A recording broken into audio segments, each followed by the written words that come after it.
Get her done, Mark says. Hello, everybody, and welcome to Photo Blab, the texture show. Mark is excited. Brenda's here. Rain is joining us. Whoops. And here, I forgot to turn that off anyway. And Wayne and Steve and Tim and Mike and Harley's here. Gosh, who else? I'm pulling up. We got a full house. Steve is here. Yep. I'm assuming that if Steve is here, then Melissa is here, but Maya is not because Maya's in Florida. But Still in Florida. yeah, but here's the exciting I'm thing. almost jealous, though. I mean, I'm almost jealous, but then I'm a little bit scared of Florida. Did you guys see? Did you guys see like the meme or whatever going around on like Facebook and stuff where people were like, Google your birthday and Florida man, and then post the crazy article that comes up? Yeah, unfortunately, what came up for me, I can't say on the air. Crazy time. So hello to everybody. Hello Janice and Sandy. Melissa is here as well. Hello Monterey. I'm not even going to try to say that last bit because I'm going to screw it up. Hello Monterey. Steve says Maya took her camera and I guess is taking tons of images. Yes, that is awesome. That is what I love to hear. Okay, so let us get into this. Tonight is texture. You had 2 weeks to take a texture photograph. If you're anything like me, you shot it last night. Nothing like procrastination to put some pressure on and force you to do some good work, right? Yeah, well, So, I originally shot one, not the weekend we just had, but the weekend before. Okay. But then I wasn't 100% happy with it. But then the one, well, you saw the one that I showed you. I actually took that one on Saturday. So okay. it was sort of my backup plan. I think for the theme, it suits the backup, or the backup plan suits better for the theme. I really like it. We'll get to that in just a minute. Sandy shot hers this morning. Steve shot his at around 9 p.m. last night. Yes, for the last minute. Yes. Yeah, at least there's something there. So that's the important thing. Exactly. So we're going to dive into this, and we're actually going to go ahead and we'll start with Mark's photo. But before we do, if you haven't already shared your texture shot, our little robot moderator just posted into the chat where you can share your photo. We're asking that you only share one photo. We want to try to make sure everybody gets a chance, and that you share some information about your photo. And when you do share, please don't post a link to it. I didn't catch this last time, but there were some people last week who were sharing photos via links in the chat in the share room rather than uploading them, and I just totally missed them. So we'd prefer if you actually upload the photos. Yeah. And like you said, one per, and then preferably something that was shot in that 2 week period. And if you do have something that you think suits that wasn't shot within the 2 week period, maybe leave it to the end. If we have time, we can have a look at it. But we want to basically stick to one shot per person and within the 2 week period. Or if you're like me and Steve and Sandy in the last 24 hours. Yeah, whatever works. Gotta say hello to Crash Man. Wayne says, I love the show. It's like one big happy family. Absolutely. We got Jason. Hello. Mark is here. Mark says, shot mine on Friday as a new lens came, the Sigma 105. That is very cool. Nice. And I had that lens. Yeah, it's a nice lens. Yeah. Okay, Jason shot his in the last 24 hours. Steve says he was the slacker, but Maya and Melissa did theirs last week. Okay, Ash is here. Ash, did you procrastinate like half of us did and shoot it yesterday or maybe this morning? Okay, let's get into the photos. I'm going to switch the screen over, and we're actually going to start with Mark's photo, which I think is spectacular. So, Mark, go ahead and tell us a bit about your shot here. Okay. Well, on Friday we had absolutely beautiful weather, and then Saturday or Friday overnight and all day Saturday it snowed, and so we went into town, and I brought my camera with me. And on the way back, I've seen this field with these trees in it a number of times, and I've always liked the look of it with the green trees and the orange trees, like, because some of them are dead and some are more dead than others, so that there's color variation in them. And I've always wanted to shoot it, but of course, me being the procrastinator that I am, I never did it. And then we got this snow, so I was like, okay, this is going to be it. I have no choice. I have to shoot it now. So I pulled over, hopped out of the car, wandered around. I took a few shots trying to find a decent perspective per se, and this was, out of the few shots that I grabbed, this was the one that I liked best. Go ahead. I was just gonna say I really like it. I 100% agree with what Steve just said. Steve says without the snow, that contrast would be gone, and he says it's perfect timing, and I 100% agree. Without that snow, it'd probably still be a really nice shot, but that snow just adds so much contrast, which actually helps develop the texture and the layers in the shot. Yeah. But as for my settings, it was obviously shot with my K1. It was shot at 55 millimeter f/13 ISO 200 and 1/100th of a second. Okay. Very, very nice. Jason says, and I agree with this too. I was actually thinking about this while you were talking, Mark. Jason says it's interesting to see how the wind blew the snow and how you've got like the snow piled up on one side of all of the trees. And then you've got this other side exposed. But again, the other thing, go ahead. It helps because then you see the texture of the snow and you see the texture of the trees. So exactly. And again, it helps provide that contrast. One of the other things I really like about this shot is its texture on a macro level. There's nothing wrong with getting in close to get texture, and a lot of us did that, and that's a really effective way to capture texture. But this is a really wonderful example of capturing texture at a macro level and still showing a lot of it there, which is really, really cool. All right. Hello to Edith and Koshi's Heart, who just joined us. Yeah, and thanks everyone for the comments on the photo. Yeah, this is awesome. So now we'll switch over to my photo, and I'll tell you a little bit about mine. And if you looked at the thumbnail for the video, you've kind of gotten a look at the image. And a few already know or already commented when I posted the thumbnail on Facebook what this is. So these are peppercorns, and I did go for the macro shot. Like I said, I shot mine yesterday, so I was a total slacker on this. And it honestly took me a while to decide what I wanted to shoot. It's part of the reason I didn't shoot it earlier, because I was just kind of thinking for the last 2 weeks, basically, like, what do I want to shoot for this? And when I'm not shooting people, like when working with Angela or something, I tend to like to try to take, you know, more creative or artistic or whatever you want to call it, photos of food. And I decided to go with that. And one of the things I've always enjoyed is the look of a peppercorn. They're so tiny, but when you really look at them, they have so much texture and detail to them. So this is my shot. It is a pile of peppercorns on a piece of white paper, just shot literally right here on this. These are my workout clothes, by the way. Right here on this table, I pulled the paper out. I had a flash set up at camera right in my Neewer 24-inch softbox with the grid on it. And my settings for this are... let's see, where are my settings? Here we go, 1/250th of a second. I shot this at f/16 and ISO 400. And the reason I went ISO 400 is because I was shooting at f/16. The flash was at full power for this. And the reason I was at f/16 is because I wanted to get as much depth out of this as possible, but I didn't want it to be too deep. You'll notice on the left, towards the rear, the peppercorns are falling out of focus. And I thought about trying a focus stack, but after looking at the image, I realized I like that they fall out of focus because it adds some depth to the image in a different way. So I'm really happy with this shot.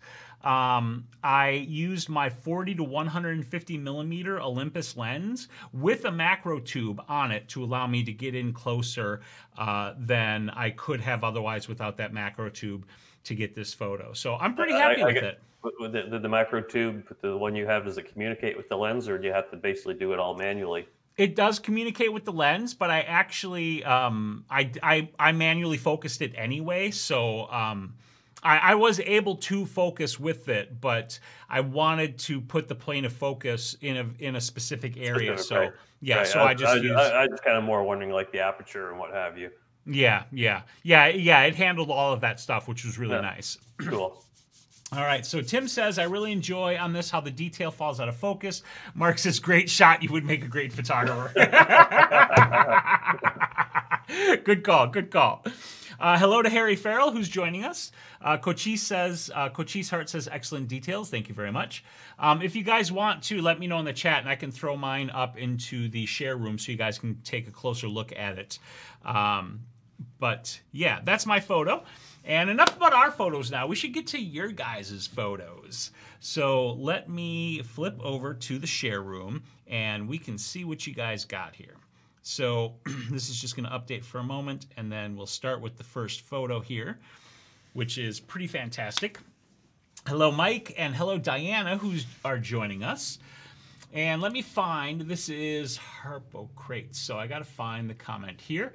This is Wayne's photo. Excellent, Wayne.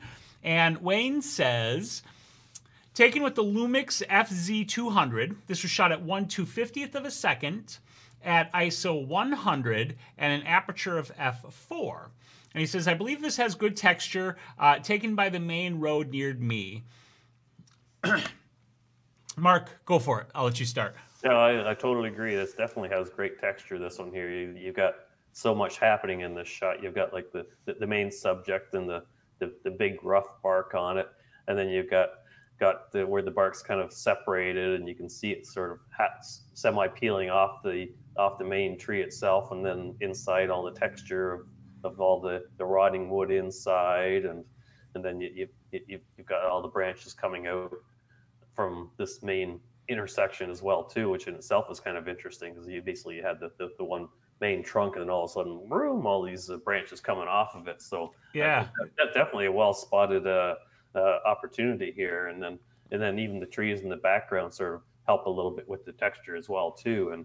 And I think in this case, normally with something like this, I don't like to see the background blowing out, but I think in this case it helps because it basically brings your attention right to this tree, which is basically the main subject, and there's nothing in the background to distract. So I really like the way this one's been executed. Yeah, I agree with you 100%. Brenda says, wow, and Diana says, cool photo. She's wondering if any highlights were added to the leaves. And I'm guessing that Wayne didn't add any highlights, and those highlights are just coming from that sky being blown out like Mark was talking about. Yeah. And because it was so bright, what happens is that light sort of halos around and wraps around the front of the subject and brightens it up and adds highlights. As an example, like if you look at these branch areas over here on the right of the image, you can kind of see how that one branch looks like kind of hazy, for lack of a better word to describe it. And that haze is coming from the intensity of the light from the background wrapping around to the front of the subject. And I agree with your assessment on that too, Mark. I like that it is that background is overexposed. Because it really does help set the tree off. It was edited with the Aurora HDR, so that might have given some extra pop to those greens and those leaves. Oh yeah, I would agree. Oh, I missed the second message where it says that in the chat. Yeah, edited in Aurora HDR 2019. Okay, so maybe added some highlights and/or color to those leaves and stuff. But this is amazing texture. It almost looks like a bit of a monster to me, which I think is really cool. Yeah. That yawning sort of, maw in the middle of the tree. And then this thing is just so gnarled. It's almost like a tree exploded here. All of these crazy branches sticking out in these other directions and all of this incredible texture. And the way, like you said, that background, the blown sky just sets everything off. And what's interesting is, like, a lot of times having a brighter background can distract from your subject because our eyes tend to want to look at the brightest thing in the shot, right? But what I like about this is what you have here is essentially kind of a vignette in reverse, because you have the brightness on the outside of the image moving into the darkness of the center, and so it's a natural flow, and I'm just transfixed by that maw in the tree. Wayne, this is a really cool shot. Thank you so much for sharing it with us. Yeah, one thing I'm curious about quickly is, is this tree actually dead? Because I know some of the branches that are coming out a little bit further back don't look like dead branches. So more of a curiosity question than anything. So I'm wondering if the tree really is dead, or if it's just this one part just happens to be rotted out. Yeah, that's a good question. Tim says the center section does it for me. It's so gnarled. And Coach Easthart says Stranger Things. Yeah, exactly, right? Yeah. Ooh, that's a good suggestion. And that's a good point. Wayne says almost dead. Almost dead. Okay. Yeah, cool. Wayne says thank you for your comments. And we are very welcome to be able to share. Everybody is. Steve says gotta love tree photos with that much texture. Very, very cool stuff. And good point, Jason. I'm glad you did that.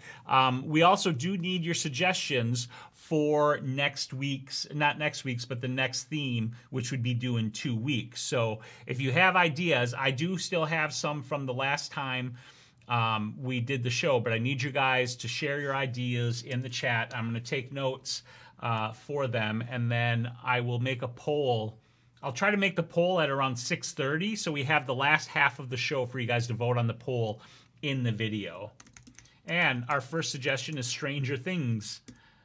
Strange, let me make my notes. Things. Okay. So that was Wayne's photo. Now we have our next photo here comes from Janice, and let me find Janice's message here. Janice says, "You liken this?" Lichen. I love it. That is perfect. We got a couple more things here. Food and soft light. Okay, let me jot those into food, soft light.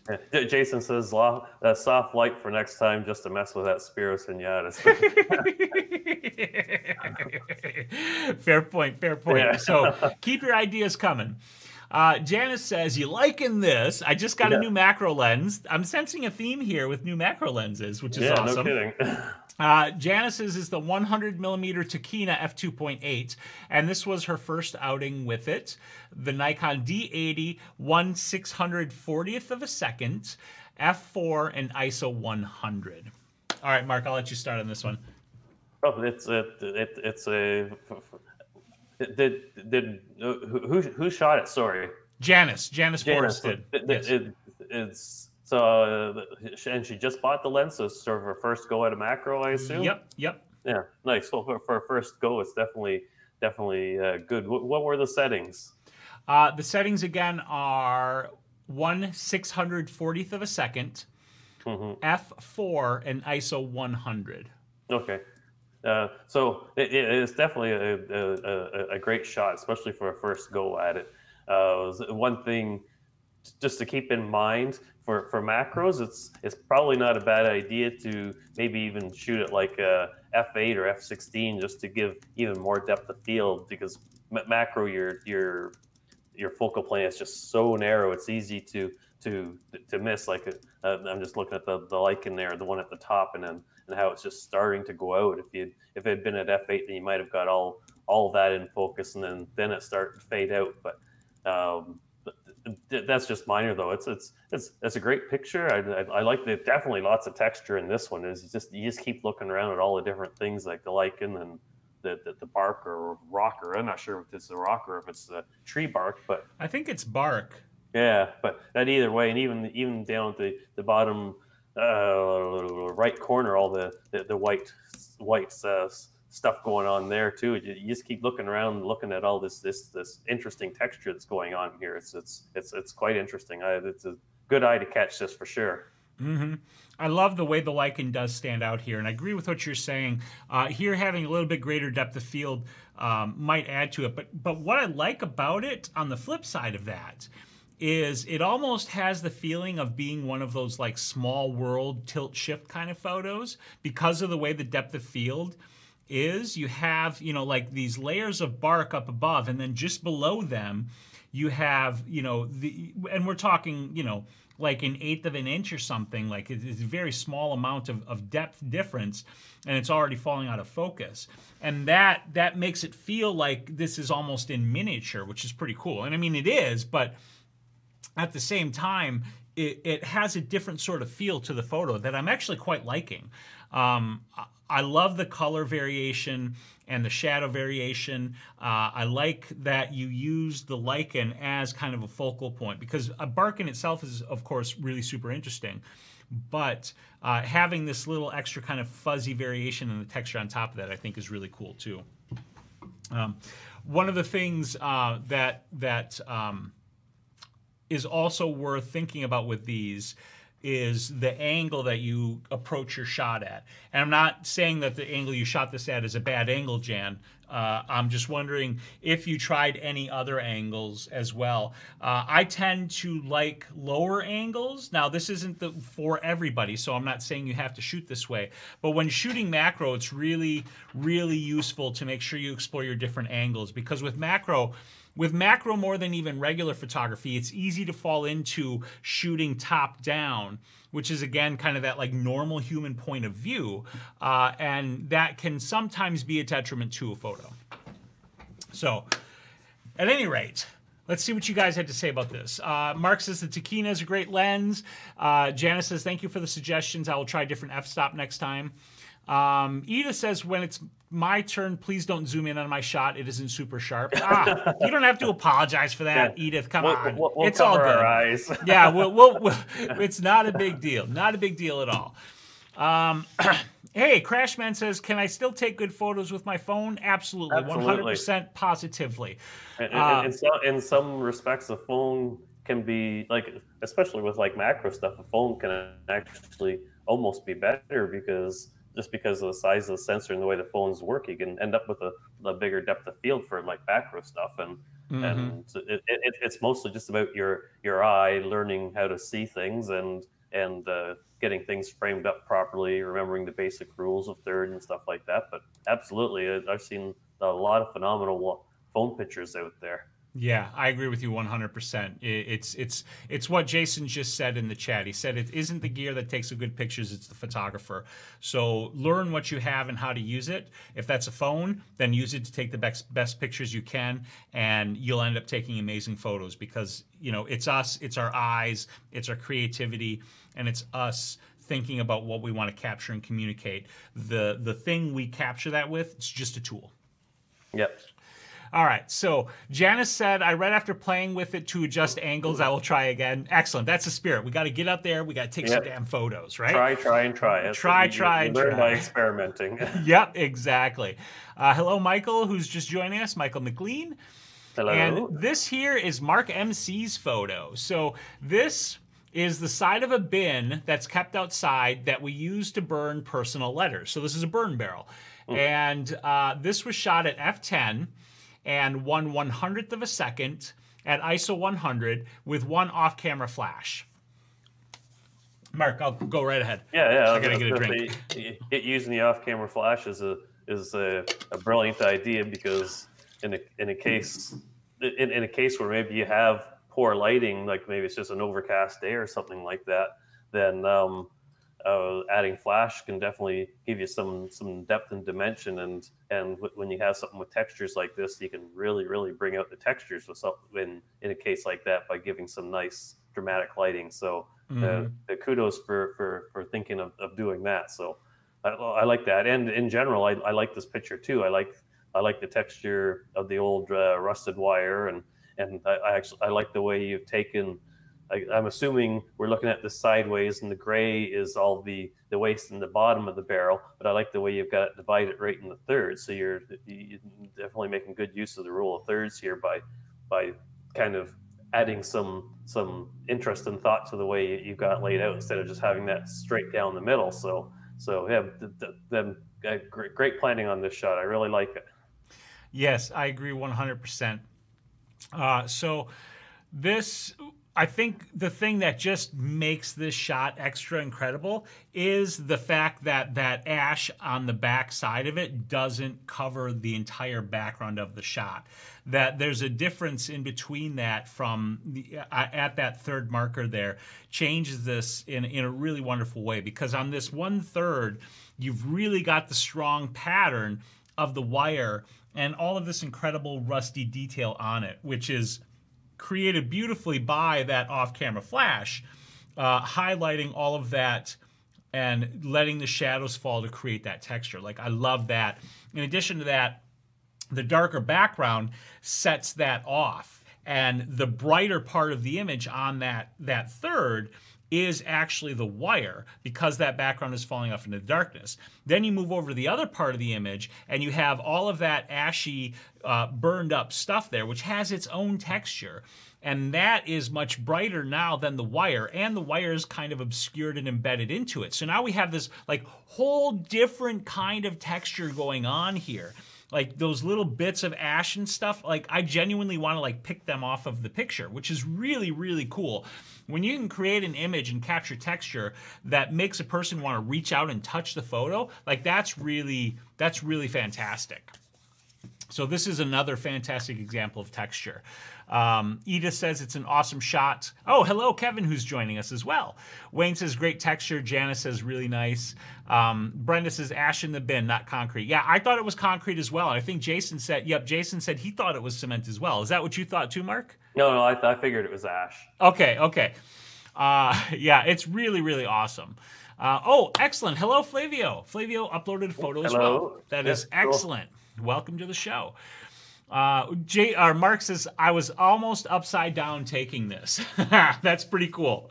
That is pretty cool. Sometimes, and this was, I think, yeah, Mark said earlier that this was actually horizontal, and then he rotated the image in the edit, which I think works really well. I think it would work all right vertically, but I think horizontal was very much the right choice here, Mark. Excellent work with this. You guys, these are amazing photos. Okay, this here, I believe, is Tim's photo. Yep, it is Tim's photo. So Tim shot this at ISO 100 and f2.8 and 1/250th of a second with the 35mm lens. And of this photo, Tim says, finally had a sunny day to get out and take a damn photo. I just inserted the damn, though. To get out and take a photo.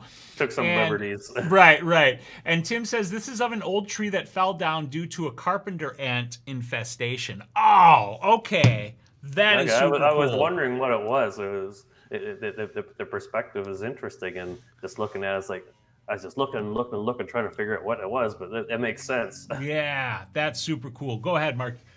Yeah, I like I said, I like the perspective. I like the layers and how you can see all the holes, and it's definitely another great example of texture. You gonna make it? Yeah, I'm sorry. Yeah. Okay, go ahead. Sorry. Yeah. But yeah. Overall, I like this photo too. It's definitely, again, this is another one you just keep looking around just to see all the different textures and what's going on in the photo. So yeah, I like it. Yeah, this one is amazing. Now, full disclosure, I got a sneak peek at this earlier this week. So I have seen this already, but even so, one of my favorite parts about this photo is, for me, it feels disorienting looking at this. It's a really, really wonderful example of how seeing something that your brain doesn't understand can sometimes break your brain. And this photo kind of breaks my brain in a good way, not in a bad way. I had zero idea what it was when Tim showed it to me. And he actually didn't tell me what it was, or if he did, I forgot, because until I read his info in the chat here, I didn't realize what it was. And as soon as I read it, of course, my brain like clicks on it and goes, oh. And then it makes it even more amazing, because now like I can see the residue, I can see all of the texture of the wood that's been eaten up and all of the dirt and whatever else that's just accumulated in all of the gaps and everything. And then seeing what actually happened here, right? Like seeing all of these holes and realizing that this thing was just swarming with ants who were just devouring this tree. Like this is a another really incredible photo. Okay, he just posted that he didn't tell me that it was a fallen tree. I didn't think you had. I love it. I really love this photo as well. This is really excellent. Yep. Mark says he loves it as well. Jason said, I love how we all see different things in this. I agree. That's one of the beauties of this, is we can see all of this different stuff in there. Ash says he's got to get in the car, listen and peek in a bit while I'm in traffic. Sounds good, man. Drive safe, too. And Brenda said she saw snow on leaves. I could see that, absolutely. Harley was seeing foam on water and likes how it's so abstract as well. And let's see. Coach Shart says, really cool. Reminds me of the Soundgarden song, Rusty Cage. Oh, that's for Mark MC's photo. Still very cool. And Noisy Mama loves this one as well. This is awesome. All right. You guys, I love these photos. I love doing this too. This is so cool. Tim says he's got to run. Kid's done at work in 10 minutes, so he's going to catch the rest of the show later. Make him walk. Yeah, right. All right, so this is Sandy's last-minute photo shot this morning. Even more last minute than yours. Yeah, even more last minute than mine. So let me find the details for this one. Oh, I know what this is. This is shot at 1/80th and f8 at ISO 100 on the Canon EOS M50 with the 100mm L macro lens. And I'm pretty sure I know what it is too. Yeah, a lot of macros out for this theme, isn't there? Yep, absolutely. Mark, I'll let you go ahead again. I'll try not to die when I take this drink now. Yeah. Well, it's obviously either pine cone or a cedar cone, one of the two. I think it's a pine cone. Definitely good textures in this one too. The pine cones I've always found interesting how that they start off all green and just all tightly knitted together, and then as the season comes, they slowly explode to pop their seeds out. That sounded kind of weird, but anyways, again, I like the textures. Even see some like the spider webs and that in there, so it's another good photo, good example. It might have even been interesting too if it was a tighter crop, like even if you did a square crop, just to get in there and just see things, to bring your focus in a little bit tighter with this one. Yeah, I like how it's already cropped in quite tight, so you don't see the top and bottom. Although it's relatively evident to most of us that it is a pine cone, I still like that you don't get the whole thing. So your brain still has to fight a little bit to see that and to kind of complete the picture and figure out what it is. Not going to die. I like the use of flash on this. I'm wondering if you did try a soft light on this at all. Look at me talking about soft light here, Jason. Yeah. The lighting feels a little bit harsh on this, and I'm wondering if it might have worked a little bit better as a softer light. Often when you're trying to photograph texture, harder light tends to work in your favor. And the reason it does is because the harder light is going to emphasize the shadows. And shadows are what create your texture. But texture can still be created with soft light. So again, as always, we're just trying to give feedback on these things. And what I like about this is all of the shadow that's created into that abyss, just like somebody just said here. Here we go. Steve said just going into the abyss. Okay, it was the pop-up flash. That makes sense. And even if it was just like a flash off to the side too, hard light off to the side, that probably make a big difference as well, because that direct flash is usually less flattering, of course, than having something off axis and position where you can control it. Sandy says I was too lazy to get out the gear. At least he's honest about it, right? Fair enough. But outside of that, I quite like the photo. I like the pattern that's created within this and the texture that flows throughout that pattern. It shows nature kind of being as wonderful as it is in that. Jason says one of the things I love about macro photography is the detail we don't typically notice, but is still there when we take the time to find it. 100% agree on that. And Mike says texture is a good exercise. Just look around and see. Absolutely. Cyberdoc thought this was focus stacked initially, which it's actually not. And that's very nice. And Sandy likes it. Yeah, it's, again, these are all really wonderful shots. And again, thank you so much, everybody, for sharing. Yep. Trees are very clearly a popular topic for texture here. And here we have Ash's photo. So let me find Ash's details. I wonder if Ash's photo is an ash tree or not. Good question. All right. Shot in DTLA, downtown LA Art District, on a Nikon Z6 with a Nikkor 24-70 f4 lens at 35 millimeters, and the camera settings were ISO 100, f8, and 1/80th of a second. And once again, we have some really, really wonderful texture here. I like the black and white treatment on this one. Often black and white can work in favor of highlighting texture because it emphasizes even more the highlight and shadow interplay that creates that texture. And trees are clearly a really wonderful subject because they have such amazing texture to them. Yeah, absolutely. I particularly like this little bitty strip off on the left of openness that doesn't come in and block off the tree entirely. You could get in really close and you could just have like all texture all the time here. But that bit of background there, to me, emphasizes the texture even more because you have this very small area of that has a lack of texture, and that helps the rest of the texture stand out.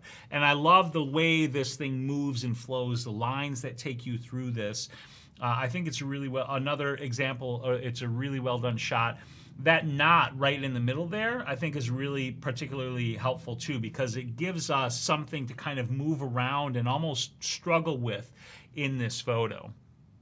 It reminds me of some texture photos that I took ages and ages ago, also of trees, and some bark like this. And I just loved and still love this kind of a shot and this kind of texture. And I made those photos black and white too.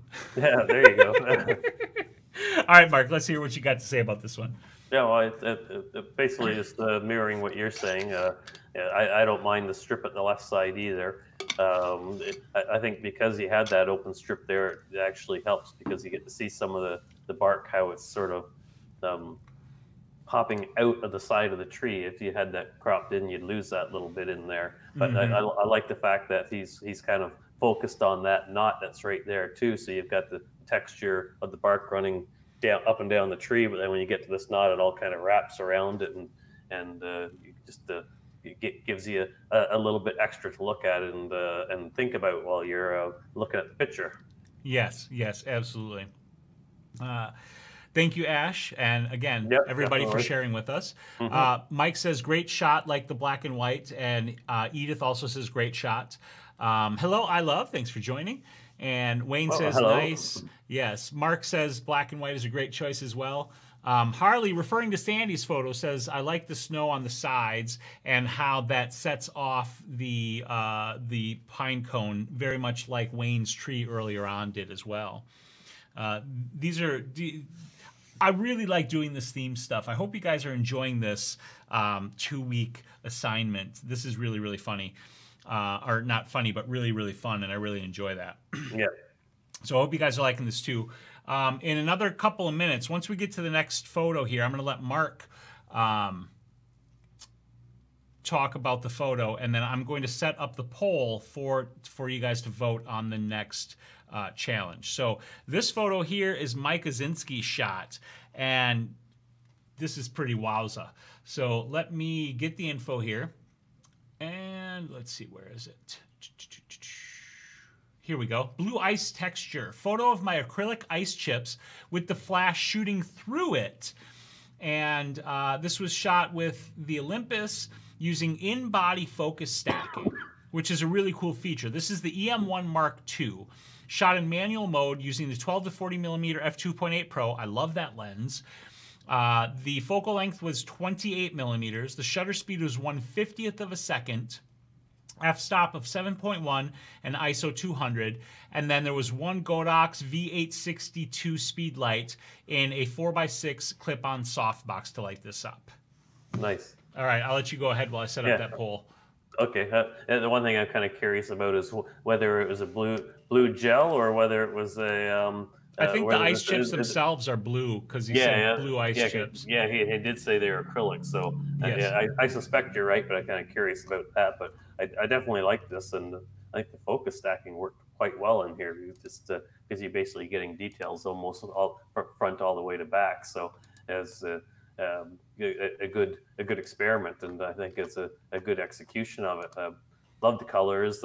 Definitely lots of awesome textures in this one. This is a very creative idea, and just the way you've got it, the way you lit it, I think also works well too. It just helps just give it even more texture, more depth to the photo. So yeah, very good, very, as Brenda said, very intriguing. I agree completely with this one. So this is definitely a wonderful and creative shot, this one.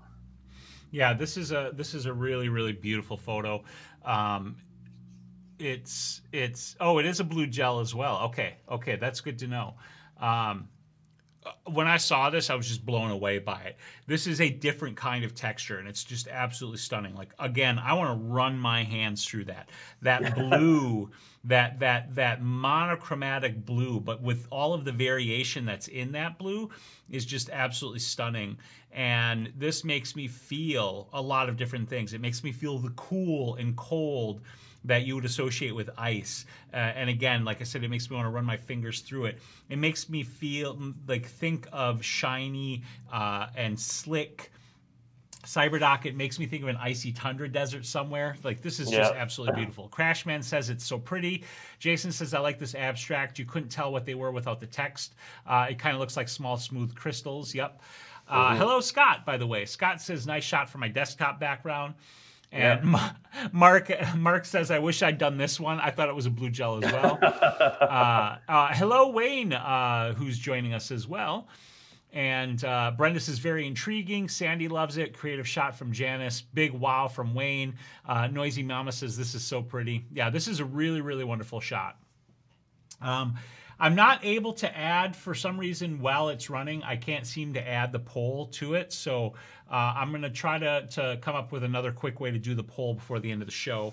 And in the meantime, we'll move on to the next shot. This one. And if you think of any more ideas, definitely throw them in the chat as well, too, so we can add it to the list. Yeah, in fact, this is your last chance to submit an idea for the next challenge. So if you've got an idea, put it in the chat right now while I'm figuring out how to put this poll together for us.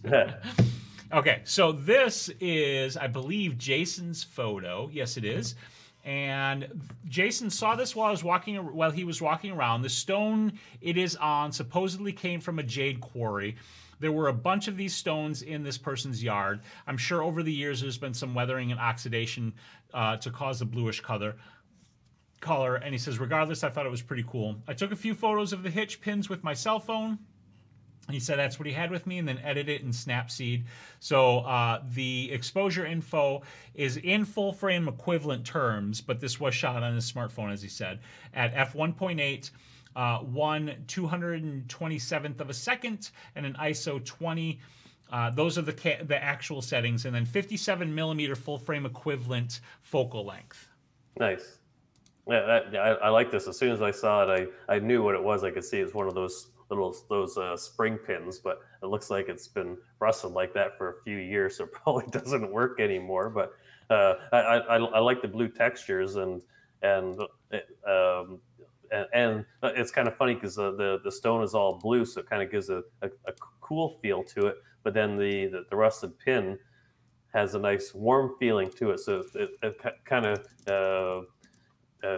contrasting each other. But I like it. And somebody had asked earlier about taking pictures with a cell phone, and this is a perfect example of, yes, you can use a cell phone to take a great picture. Absolutely. I believe that was Crashman, yeah. And it is a really, really wonderful example of a smartphone and how it doesn't limit you at all in terms of your ability to be creative and capture an amazing image. A smartphone will limit you in some ways as a piece of equipment, but that's just a thing that you have to understand how to work around, and right. Challenges like that often help us become better photographers anyway. Yep, absolutely. Okay, so I've got 3, 4 within a picture. Okay, I've got a poll here. What I'm doing is I'm putting it into Ask Your Community. What's the next Blab challenge? I'm doing this on the community tab of my channel, whatever the heck that means. So I've got a link here for you guys that I'm going to post into the chat so you can vote on the poll for next week. Vote, or for 2 weeks. I keep saying next week. So here this comes into the chat. Go vote, go vote, go vote. Sports Cityscape. I already set the challenge, so we've got 4 options of the to choose from. Go ahead and vote on that. Jason, I love this photo. I love the contrast between the orange and the blue, the foreground and the background elements. And like Cyberdoc, I think, said, yeah, the nice corrosive patina, the pitting that you captured here, the texture there is just absolutely amazing. Crashman says it looks like a burnt marshmallow. It does. My wife, my wife's an animal when it comes to marshmallows. Over the fire, she takes the marshmallows and she turns them into like a flaming ball of napalm and then blows it out and then eats this ball of ash. And that's how she likes to eat marshmallows over the fire. I thought that's the way you're supposed to do it. Oh my God, that's crazy.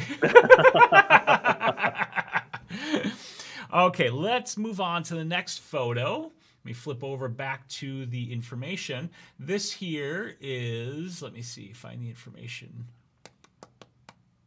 Here we go. This is Brenda's, and Brenda said, this is shot with my Kodak 650 Easy Share photo camera at 1/800th of a second, f4 at 6.3 millimeters on that lens, and ISO 80. All right, Mark, I'll let you start. Yeah, I like this one just because we got so many different textures going on here. Like, you've got the stone there, which is kind of a smooth, cold texture. But then you've also got these flowers, which are probably going to be a nice, soft, more warmish texture. Then you've got all the mulch or bark or whatever you want to call it down in here. That's just adding another level of texture in here. And then you got these miscellaneous sticks kind of hanging around, the old leaves hanging around, and just again adding another level to it. So it's I like it, and it's also a very good. In general, it's even as a photo, it's very well thought out because you got the flowers on sort of on the third in both directions. You've got the stick on the bottom right in a third, but it's actually kind of pointing to the flowers as well too. And it's and even the stone itself is kind of coming in around the flowers too to help bring your attention to it. But there's definitely a lot of interesting texture to be looking at. This is a really wonderful tableau. This photo, it's a great example for sure. Yeah, I agree. It's a really great tableau. I love the pop of color that the flowers provide, and the arrangement of everything here is really fantastic. Like compositionally, this is a really wonderful photo. You know, there are elements in here that are working really well. There's a ton of texture, and for me, that texture works fabulously to highlight the softness and the delicacy of these flowers that are in this photo here, right? Because you have this hard rock, and then you have this rough stick, and you have the leaf, and you have all of this mulch, and all of this has this really kind of prickly-ish texture, except for the rock, of course. But the rock has its own sort of very hard texture. But all of that is like almost like orbiting these 2 delicate little flowers here that have this beautiful color and this very soft texture and these little sprigs of green that are poking out amongst all of this other kind of monochromatic earthy tone stuff. It's absolutely lovely. And yeah, Cyberdoc says it's like a nutritious bowl of granola with fruit added, right? Nailed it there. Brenda said she thought it might be too busy. I could see how you would think that, and in some cases, a shot like this could be too busy. But I think what works so well about it is that even though the texture was the sort of idea of the photo, and you achieve texture beautifully, to me, the flowers are the subject, and all of the texture you have is background that highlights the flowers, and it works beautifully, just beautifully. And the composition works great in this too. Absolutely. Edith says the purple really pops against the gray. Mark likes the flowers pop of color as well. Jason said there's some interesting leading lines towards the flowers. This was shot in her garden. Wayne says it's a lovely shot. Back to, oh, by the way, real quick, back to your photo too, Jason. I agree with Edith and everybody else who might be saying it. You should absolutely print that photo. That would look really, really cool hung up. All right. This is the photo that made me hungry, and I haven't had dinner yet. So this is Steve's. And let me find Steve's information here. Struggled with this shot, he said, in general. Some popcorn in a bowl, used an Nikon Z7 with a 24-70 f4 lens. This was shot at 1/250th of a second, and f16 for that greater depth of field, and ISO 100 with one Explore 200, which is the same thing as an AD 200, at 1/28th power, double gridded to really focus that light. Tried using this as a macro lens at minimum focus distance. Figured I'd try something new and different. And I mean, I want to eat it, so it works for that. That's working, right? Right? I mean, it's working for that. It's great because it's blocked in and it's just all popcorn. And I can imagine myself eating this, you know? I can imagine myself picking this out of the bowl, a couple kernels, popping them into my mouth and crunching on that. I love me some popcorn, Jason says, 100%. Something like this can go...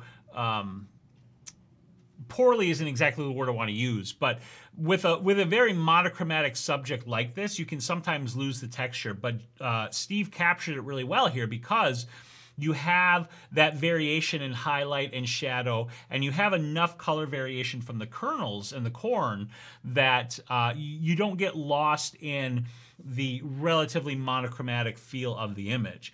And the texture is soft, because popcorn generally does feel soft, and that crunch is there, and that's like your brain inferring that information, and it just, I want to eat it. I mean, I can't say anything more than that. I want to eat it.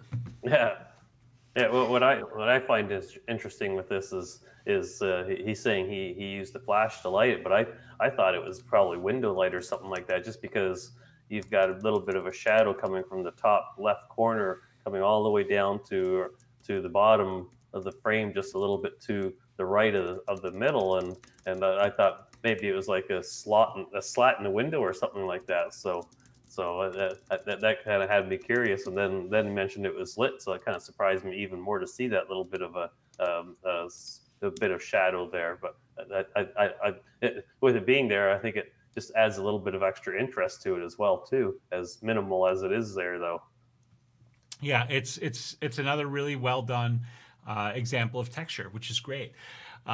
Steve says the light was about 6 inches away, really close. Mark says, "Yep, this for me is an advertisement shot in a cinema. Awesome shot. Would be a good popcorn ad." Cochise says, "That's absolutely right. Really good stuff here." Yeah. And I believe next we have Melissa Land. So this is Steve's wife's photo. And this is super cool. This is a dragon eye shot with the Nikon D500 with the Takina 100mm macro, popular lens with you guys. 1/250th f16 and ISO 100. It's a decorative dragon egg that is hand painted. Oh, that's gorgeous. First time doing this, she said, so she had some help from Steve. Tried to show the intricate texture that it has. Go ahead, Mark. Yeah, the texture's definitely been showing well. It's you did a great job of capturing that. Sometimes with an object like this, it can be difficult to get to capture the textures. Like I've been photographing some jewelry that my wife makes, and same sort of thing. Sometimes it can be difficult to capture the texture of certain things depending on how you have it lit and everything. But I think you did a great job here. and there's definitely lots of texture. You have like the beading kind of running around. You've got that eye looking at you, and just in general, just all the stuff that's kind of putting it together. It's really cool. I like this. I do too. I love the molten feel of this texture, those intricate lines, the metallic feel of things, and it's so like there's so much texture there. This feels almost like a lava rock, you know what I mean? It's got that kind of feel and texture to it, and that detail is really wonderful. I also love the way the eye is catching the light and creating a really volcanic, thank you, Brenda, yes, a really wonderful contrast to all of this texture. That eye peeking out, and again, we have a pop of different kind of color and a whole different texture here, because that glass of the eye, that feel is entirely different from to me, what appears to be a very metallic feeling, again, molten kind of volcanic texture. That's really, really fantastic. Melissa, you did a great job here with this photo. I really, really like it. This is really cool. Yeah, very good job. You guys are doing some bang up work here. Steve says it was all her idea. I just helped her achieve it. Excellent, excellent.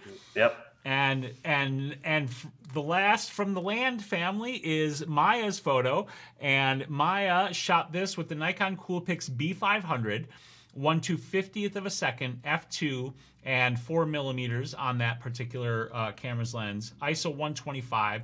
Maya says it's our deck chair, and she really wanted to show the weave pattern. She did this all on her own with no help from Steve, and she's in Florida right now, so she's not here to show the photo. Steve is uploading it for her. Yeah, I love it.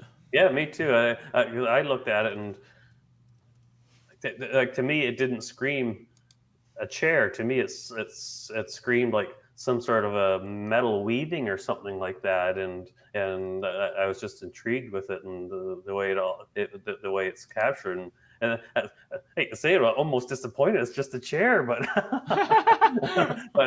but no, it's great. I love it. It's a good texture. It's well captured, and the well executed shot, and I even like the fact that she didn't shoot it straight on. The lines kind of lead you off to the one direction. So it's a well thought out shot for something as simple as a seat chair. There's an incredible amount of energy in this shot because of the perspective she chose and the way the lines move through it. Not only because the lines are moving in that same direction as the perspective is pushing us, but there's an additional energy created by the weave, right? The lines go up and down and up and down and up and down and up and down. There's just so much going on here, and in a photo of what would appear to be a relatively simple subject, right? A chair. But there's, again, you know, with all of these incredible texture, the cross lines are so repetitious that instead of breaking up that energy, they also continue to augment it, because you have the cross lines that just keep repeating in that forward direction. So for me, it's funny that they kind of repeat, but they also are random at the same time. Yeah, there's a lot of variation to them. So there's an incredible amount going on here, and what strikes me so much is that energy that this contains. And this is a really, really wonderful example of a photo that can have a ton of energy and motion without any kind of a moving subject in the photo to begin with. It's really wonderful. Steve says, so proud of her for participating at 9 years old. She loves doing this every 2 weeks. That is awesome. That is so cool. That makes me so happy to hear. I absolutely love that. I love that. I love when people get excited about photography. Cyberdoc says rice check cereal. Edith says awesome shot. And Mark also says loving the lines. And Steve said she was so excited to get this shot. That's awesome. Please, please, please, please tell her how excited we were to see this, Steve. Noisy Mama says, I love this pattern. Sandy thought it was metal, and somebody else thought it was metal. Oh, I think we're talking about the previous shot here now, too. Really wonderful. I thought that was metal as well too. So yeah, it's got a metallic look to it. Harley says the lines are going one way and the focal plane is the opposite direction, possibly one of the reasons for the energy. Yeah, I would agree with that as well. And Vicky says, kudos to your daughter. Now that I know she is that young, I love it even more. Absolutely. That's awesome. Each week she gives all the grown-ups a run for their money. Right, exactly. She's gonna run us right out. Yeah. So this is Vicky's photo right here, and this was shot by a dam in Stevens Point, Wisconsin. I just lost. Here we go. I love the texture of this pipe. This was shot with the Canon 70D with the Tamron 18 to 400 millimeter at ISO 100 with f7.1 and 1/100th of a second. Taken around 2:30 p.m. and this was at 400 millimeters. That is a really superb texture. It must be like a fiberglass pipe or something like that. It's some kind of that patterning on it is really wonderful. I can feel, again, what I love about textures is the potential feeling of it, and this one again highlights that really, really well. And once again, there's also some really excellent contrast. Because this is bordered above and below by these other kind of black pipes, it really sets that off. And then there's this additional contrast with the concrete structure that's in that upper left-hand corner there. So even though this pipe itself is also a sort of man-made structural thing, compared to the rest of the stuff in this shot, it feels relatively organic because of the way the shape and the lines and the textures are created on this. It's really cool. Noisy Vicky had a question, says, would you cut off at the black pipe underneath it?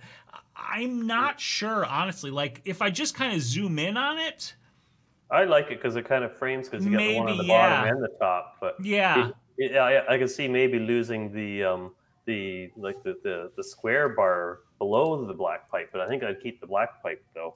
Yeah, I would definitely keep the black pipe below and above. I think maybe coming in like about this here would work out pretty well. It's fine the way it is, but that little bit of openness on the bottom could be a little distracting. So if you and I'm not suggesting you have to crop the whole thing, but if you bring up that bottom, I'm just having to do it by zooming in. It puts even more focus on the texture of that pipe, and the blocking from the background actually becomes even greater, which again helps direct that attention in there. And the contrast from that structure becomes greater because everything is tighter on that. So I'm liking this quite a bit, coming in a little bit tighter like that. Just a quick reminder, it is 7 o'clock, but we have more photos. So we're going to keep going. I do want to finish these. And I do want to remind you that you can vote on the next challenge. So I'm going to post that link into the chat again. And after the end of the show, whenever we finish looking at everybody's photos, that will be the close of the vote. So I'm just going to pop that into the chat for you guys. Did you have anything else you wanted to add on this, Mark? No, I think you pretty much said everything I was thinking, and like I said, and I also agreed about maybe going a little bit tighter, but still keep that black pipe in there, but get rid of this square white angle iron or whatever that is underneath it. But yeah, basically, I 100% agree with everything you said. Yeah, Sandy, if you can go to the poll and actually change it, then you're welcome to do so. I have no problem with that. Cyberdoc says, please vote for story within a picture. I think we got some campaigning going on now in the chat. All right, so let's move on. Oh, Harley says, cool how the round pipe contrasts with the square background. Yeah, these are some great shots, guys. Okay, so now our next photo, I got to zoom. Nope, that is it. Okay, let's get the info here. Unless, Edith, is this your shot? Minus the stream of water with the blue background. This is it. Okay. So I know, Edith, you said you wanted us to skip this. So do you want to, I mean, I don't necessarily want to skip unless you really, really want us to. She says yes. Okay. Okay, then we'll skip it. That's fine. This is Mark uploading the shot earlier, so we covered that one already. I will say this, like, I will skip it because Edith wants us to skip it, and, you know, we're not going to force something that, you know, somebody doesn't want to share or show, which is totally fine. I have no problem with that. But the flip of that is, you know, I encourage all of you guys to share whatever it is, and to never be embarrassed by a photo that you share, because it's all just us saying yes to my shot. Yes is in, okay, then let's look at it. Whoops, I just took it away. Okay. Yes to the shot. Let's take a look at it then, guys. Trying to open it. Sorry, I misunderstood. Here we go. Okay, let's take a look at it. This is Edith's photo. Oh, I'm confused. What are we doing now? We are looking at Edith's photo. Okay. I misinterpreted what she was saying. So yes, we are going to look at it. Good, because I really didn't want to skip it, Edith. But if somebody wanted us to skip, then we would do that. Real quick before we talk about the photo, Noisy Mama Vicky says, "What does Stranger Things mean?" The idea would be the theme would be Stranger Things, like the show from Netflix. So you could interpret that as kind of like horror, or maybe even 80s, or something like that. I've never watched the show. I couldn't even tell you what it's about. Yeah, that's very open to interpretation, that particular theme. Okay, so for Edith's photo, this is the stream of water with the blue background. This wasn't the shot I had in mind when I first started thinking of textures. I don't actually know if this would qualify, but I ended up really liking how the stream looked. I took this with the 100mm macro 2.8, and she lit it with the 24 by 24 softbox with the grid. And she said, inspired by you, my settings were 1/125th at 5.6 ISO 100, and the AD200 was set at 1/4 power. Excellent. I'm glad I'm able to provide some inspiration. Mark, I'll let you start with this, and then I'll follow up. Okay, I actually find it, for being a stream of water, that it actually has some interesting texture in it, because you think of a stream of water, you just think of like just no texture to it, but it looks like there's air in the stream of water or something like that, and it's just giving it some interesting texture for sure. And so it's kind of neat to see, and using the flash was smart too, to help freeze the motion of the water coming down as well too. And I know trying to photograph a stream of water can be tricky, because I've tried it before, just because I think we all try that, and trying to get the focus right on something like that can be tricky, because it's usually fluttering around and what have you. So it definitely has texture to it, and it's a good capture of something like that. Yep, I think it's got great texture to it. I think it absolutely qualifies. Yeah. You can see all of that air in the water stream coming down is creating all of this texture. And that background sets it off, again, really beautifully, because you have this very smooth, very even, there's a little bit of variation to that background, but it just sets the canvas and lets that stream of water stand out.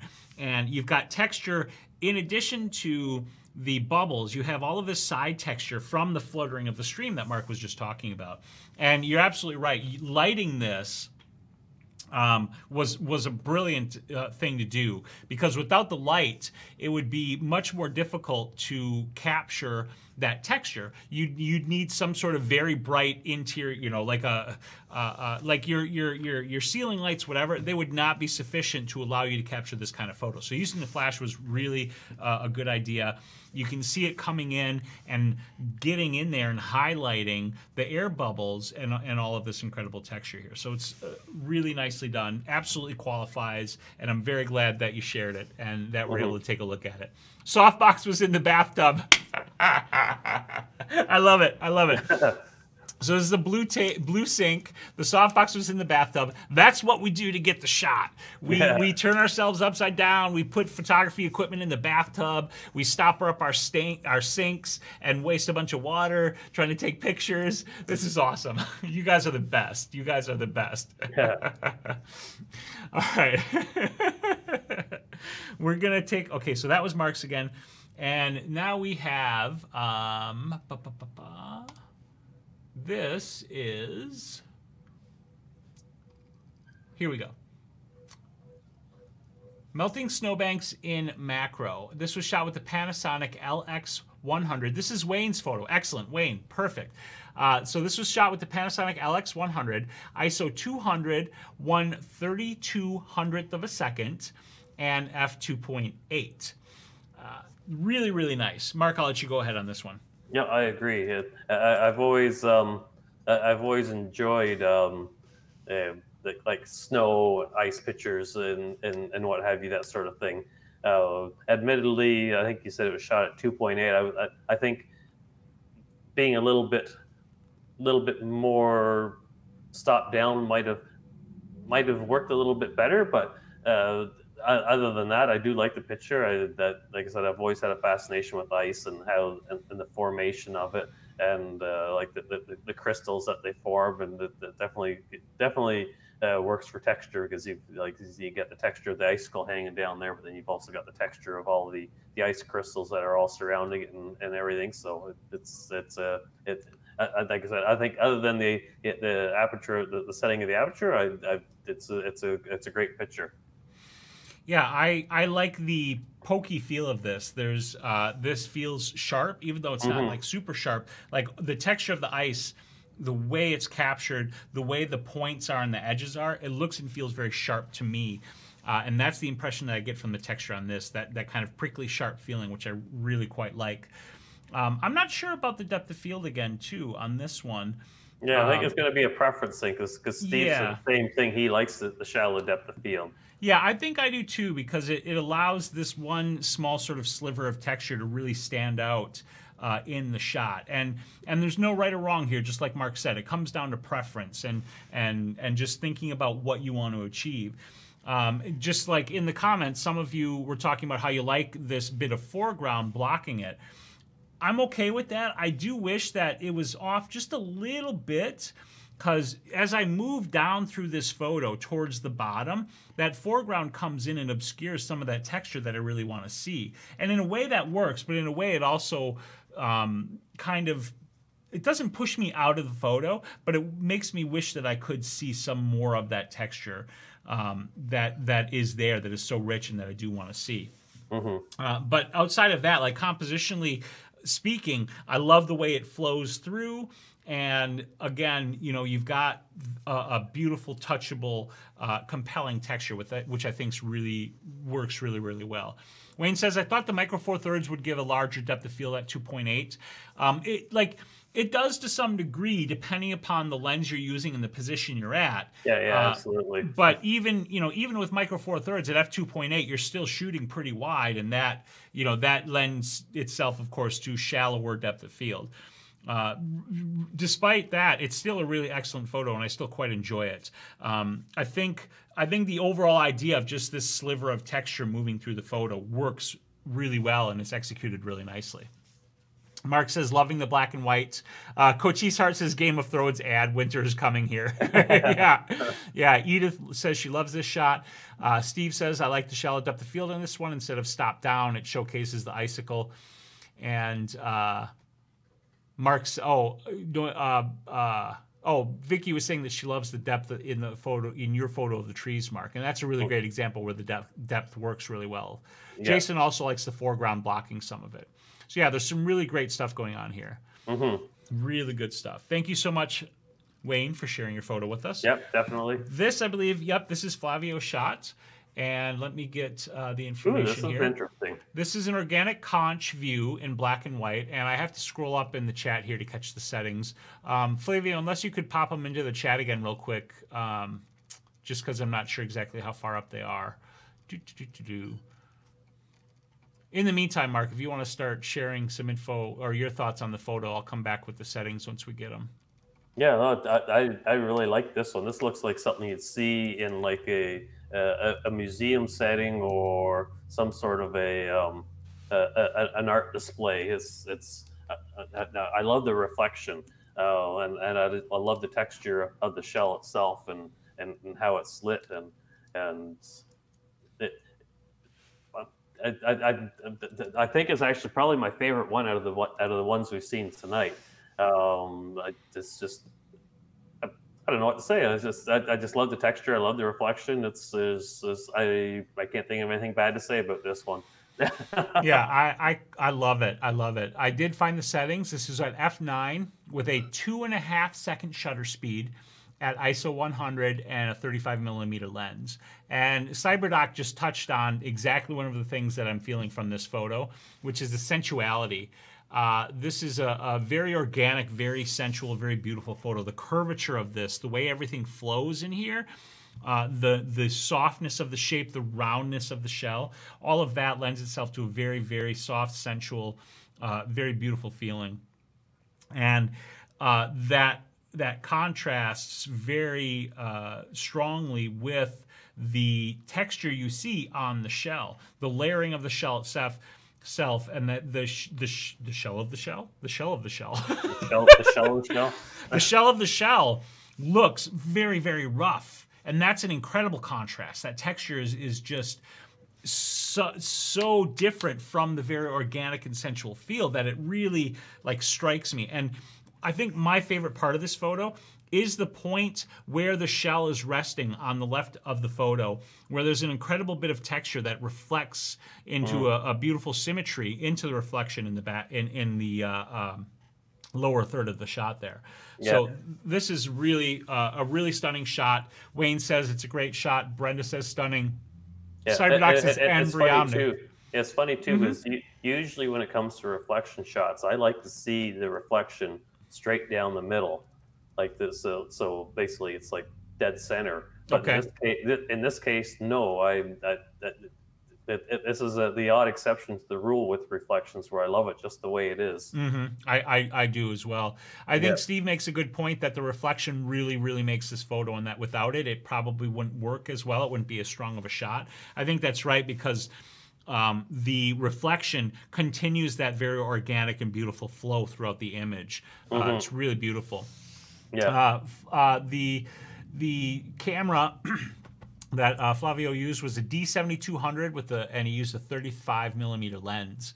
Harley says the round black in the background makes a nice contrast without being overwhelming. I agree with that as well. I think if the entire background was black, it'd be too much. Yeah. That's like the shell itself, I think, catching some light and going dark there. Really nicely done. Beautiful shot. Yeah, I think you should print this one out and hang it on your wall. Yeah. It's a hanger for sure. Yeah, you guys should definitely be printing these photos. Okay. This is Harry's shot. Let me find the info on this one. I'm not seeing any info on this shot. Oh, here we go. Harry's putting it into the chat right here. Shot this on the Pentax K1 24-70 at about f14, 1.6 seconds, ISO 100. I like the rough texture of the rock against the smooth water. Okay. Yeah, I agree with that 100%. Ooh, another K1 user. Yeah, we got another K1 user. Harry's my hero. yeah. This is a beautiful, beautiful shot, and another really nice example of texture on a macro level. Shooting this landscape, there's an incredible amount of texture here. Yeah, there's definitely. Yeah, that flow of the water, that soft, creamy feel of the water, contrasts absolutely beautifully against that waterfall, against the rocks there. Shooting this at 1.6 seconds was really wonderful, because shooting this faster, of course, would give you a very choppy, very rough textured water. And that would work as well, but the contrast created by the softness of this water in this scene is beautiful. Compositionally, I think your framing on this is really excellent as well. You've got a little bit of framing on the left with the texture and the darkness and the greenery flowing down, the framing of the rocks in the bottom, and that branch that goes up and into the frame on the other side. This is a beautiful photo, Harry, and I think you did a really fantastic job. I also love the very warm feel of the photo and the way the water kind of cools that a little bit. It's gorgeous, very gorgeous. Yep, definitely. I know when it comes to waterfalls, getting the right shutter speed can be tricky, because, like you said, if it's too short, it looks.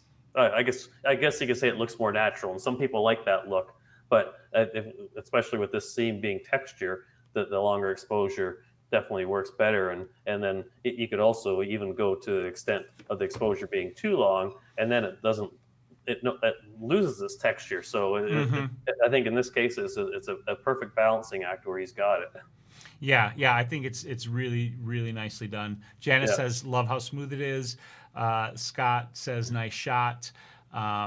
Jason's wondering if an ND was used or if it was just dark out.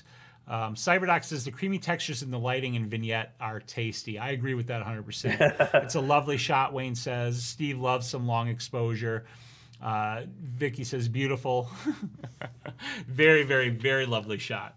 Cyberdoc is hardcore campaigning for for story within a picture, and the Stranger Things theme is creeping up on it. So you still got time to vote, and I will drop this link into the chat again. Oh, it was a polarizer. Don't believe I needed an ND on this one. Yeah, I agree with that. Vote on the next theme right here at this link. Okay. Ooh, this is a nice one too. Okay, let me find. This is Peleus. Let me just find the info. Rock formation from Glacier National Park. This photo is, and we don't recall the camera info on this one. Okay. I like this. Also feels quite sharp to me. And this is another one where you can really see how depth of field, I think, works in favor of the shot. This, if you had greater depth of field, to me, I feel like it might just take you right out of the photo, because as you kept following this texture and the kind of flow of the way these rocks kind of shelve off into the background, it might just kind of, whoop, just take you right out. But the fact that that falls out of focus allows me, at least, to kind of wind myself through the rest of the rock structure in the foreground and get lost in the depth and the variation of this that the texture creates. This looks very touchable to me again, which, as you know, I think is really, really hallmark of excellent texture. And I love the cool feeling of it. I want to pick at this. I want to pick at this, and it's cool. Jason says, I like the rocks. Good depth of field, nice colors. Yeah. Yep. Steve says the same. Go ahead, Mark. Sorry. Yeah, because I like the colors as well, and the texture as well. And you can almost visualize yourself going up there, pulling one of those little slivers out, and then having the whole thing fall down. Right. Right. It's like natural Jenga, you know? Yeah, exactly. Yeah, this is a pretty cool shot. Let's see. Harley says, drop off of focus provides a sort of fence for the eye. Exactly. That's exactly what I was trying to communicate. And Steve says, too much depth of field can sometimes flatten an image. This gives great dimension to it. Yep, absolutely. This is really nicely done.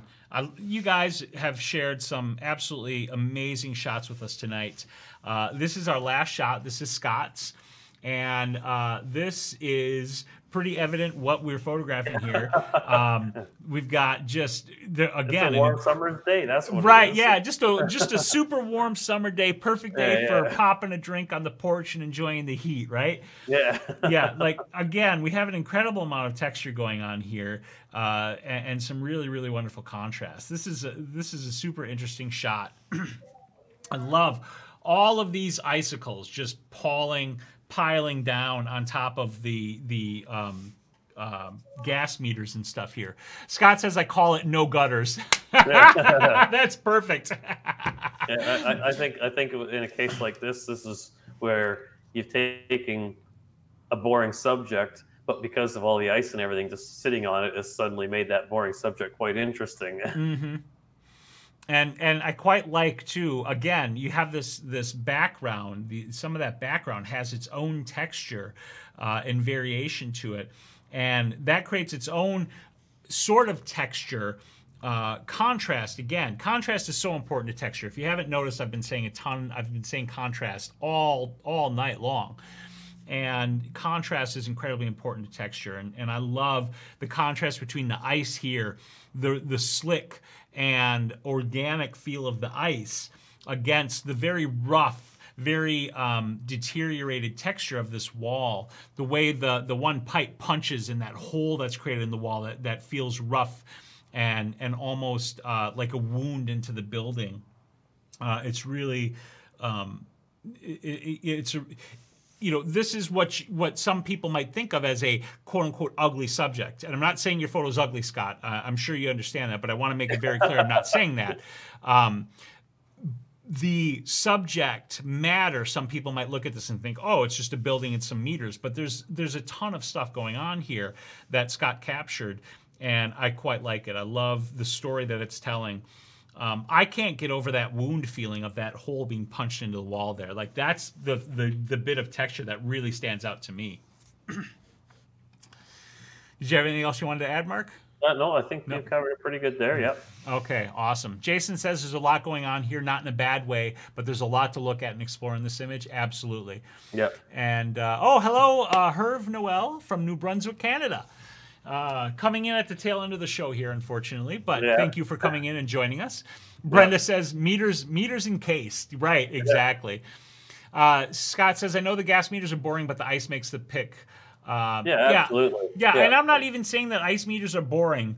I've taken my own photographs of meters, gas meters, that I personally quite enjoyed. What I meant to say by that is, like, just standing back from things, and when we don't engage with them with our creative brain, what happens is our brain looks at a thing and categorizes it and filters it and dismisses it, right? And that's what basically allows us to exist in the world, because our brain is able to process all the stimuli and manage it so it just doesn't overwhelm us. But when we step back from that brain processing and just take a moment to appreciate the thing that we actually see in front of us, then a subject that could be written off as boring, oh, it's just some gas meters, becomes really fantastic, because we are disengaging from the brain filter and engaging with the thing that's in front of us and exploring it visually and texturally and everything else. And I think that's a wonderful thing to be able to do. Yeah. And the thing with something like this too is not even necessarily a gas meter, but you could, I think for the most part, you could probably find anything that's sort of a semi-boring subject, but then depending, you can look at it at a different angle, or interesting circumstances like this where there's ice all over it, and suddenly your boring subject can suddenly be interesting based off of just maybe how you're approaching it, how you're looking at it, or how something has attacked it, like in this case, it being encased in the ice. So. Okay, this is quite literally your very last chance to vote, because once I hit the end of the stream, I'm going to make note of where the vote is at, and that will be our topic. And right before I hit the end of the stream, I mean. So while I wrap this baby up, you guys have your last chance to vote. Right now, Story with the Picture is in the lead. So here's what's happening. First and foremost, I want to thank you guys for sharing your photos with us. Some absolutely stunning stuff that you guys have shared. And I really enjoy these challenges in doing this. And I'm excited for the next challenge.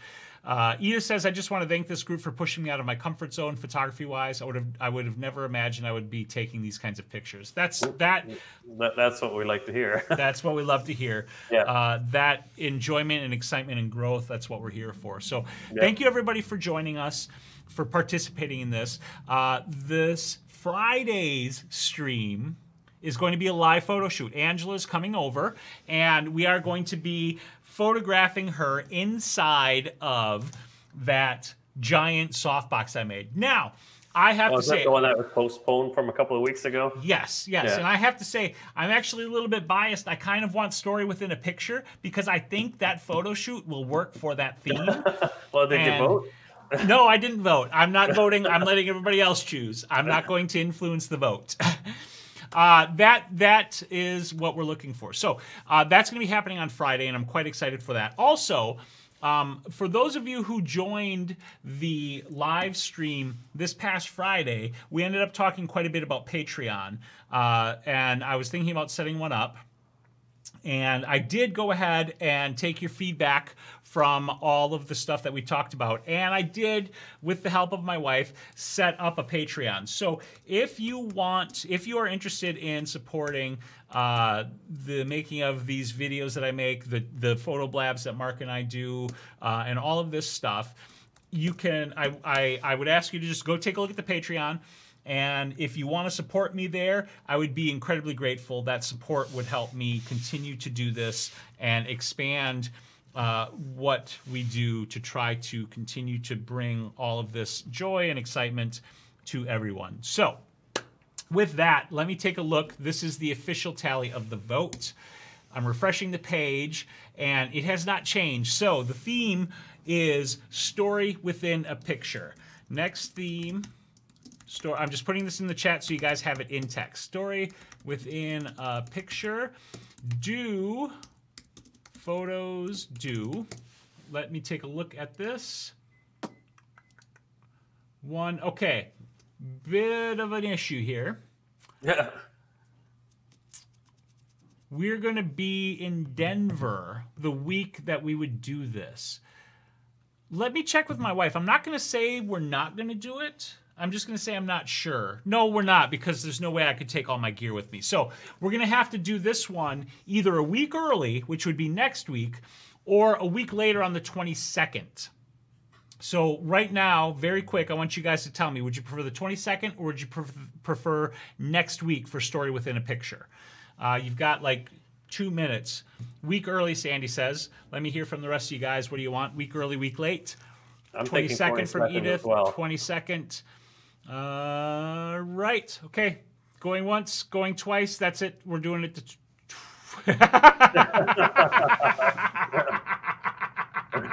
All right, we're coming out dead even here.